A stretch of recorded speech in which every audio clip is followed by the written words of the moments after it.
Okey, function yang seterusnya bagi OS yang terakhir iaitu controlling a network. Di mana OS ni dia akan mengendalikan rangkaian lah.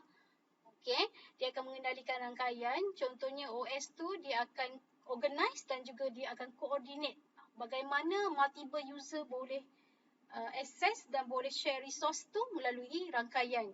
Okey, dan sumber-sumber ataupun resources ni dia boleh jadi hardware, software, data, information. Contohnya rangkaian OS ni dia nak membenarkan multiple user, berbilang pengguna untuk guna dan dia akan share printer tersebut.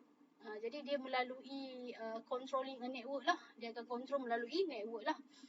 Dan kebanyakan operating system ni dia ada network features yang build, maksudnya yang dibina ataupun yang digunakan dalam OS tersebut lah. Contohnya kalau kes tertentu network OS ni dia akan set a program tu secara separate dan dia akan memberi kebenaran kepada banyak klien-klien ini pengguna lah yang akan access pada network tersebut.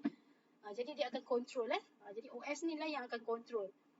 Dan sekiranya kalau kita tak nak connect dengan rangkaian tu, jadi klien-klien komputer, maksudnya pengguna-pengguna ni dia akan guna dia own operating system lah dan dia akan connect dengan network ni berdasarkan keperluan. Itulah dia punya fungsi dalam OS juga Okey, dalam OS ada beberapa jenis OS iaitu real time operating system dan juga single user or single tasking OS. Yang ketiganya single user or multitasking OS. Yang keempatnya adalah multi user ataupun multitasking OS Jadi kalau real time operating system ni dia contoh macam korang guna MP3 player, korang guna apa-apa device jadi dia adalah real time operating system. Jadi dia adalah small OS. Contohnya macam korang guna smartphone, dia ada dia punya OS yang tersendirilah, Android ke iPhone punya ke macam tu lah. Dan ianya dibangunkan spesifik untuk device tersebut.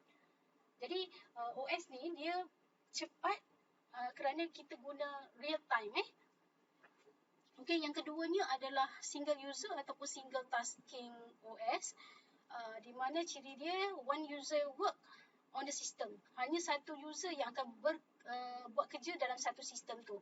Dan perform dia akan melaksanakan satu tugas dalam satu masa. Dia tak boleh buat multitask lah. Contohnya MS-DOS dan juga Palms OS Ini contoh OS lah.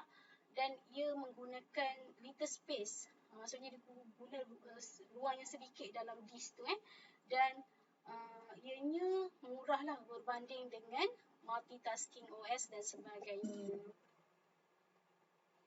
Okey, jenis yang ketiga, single user ataupun multitasking OS ni, biasanya pengguna dia akan melakukan banyak tugas dalam satu masa. Dan biasanya yang biasa kita gunalah macam Windows dan Macintosh dan sebagainya. Okey, dia lebih mahal berbanding dengan single user, single tasking tadi Okey, yang keempat adalah multi-user, multitasking OS. Yang ni lagi banyak, maksudnya ramai pengguna boleh guna dan ianya adalah multitasking. Jadi user ramai dia boleh guna banyak dalam OS tu dan dia boleh connect dengan satu komputer. Dan setiap user tu dia ada unit session. Contoh OS-nya Unix, Linux, WMS. Tapi Linux ni dia akan guna command line interface lah yang kita kena masukkan kod tu. Okay, kebanyakannya server banyak guna Linux OS ni lah. Contohnya kalau korang nak guna sistem dalam outer tu dia akan connection dengan server yang ada dekat pusat teknologi maklumat UTH. Jadi dekat server tu biasanya kita akan guna Linux OS Dan multi-user ataupun multitasking OS ni ianya senang kita nak maintain dan ianya satunya dia memerlukan komputer yang powerful lah. Bukan komputer yang calang-calang lah, dia ada powerful dari segi hard disk, RAM dan sebagainya.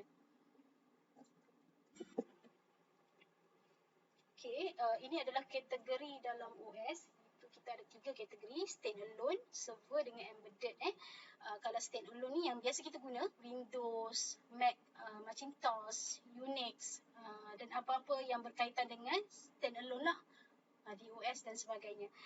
Manakala kalau kategori server ni ada juga server yang guna Windows, ada juga server yang guna Linux, ada juga server yang guna Solaris ataupun NetWare. Yang seterusnya embedded. Embedded ni kebanyakannya untuk bisnes lah. Majoritinya untuk bisnes. Maybe ada dalam Palm OS ataupun embedded ni dia boleh jadi untuk certain small device. Contohnya smartphone, kita ada BlackBerry, kita ada iPhone, tapi dia spesifik untuk yang kita sebut tadi real time operating system.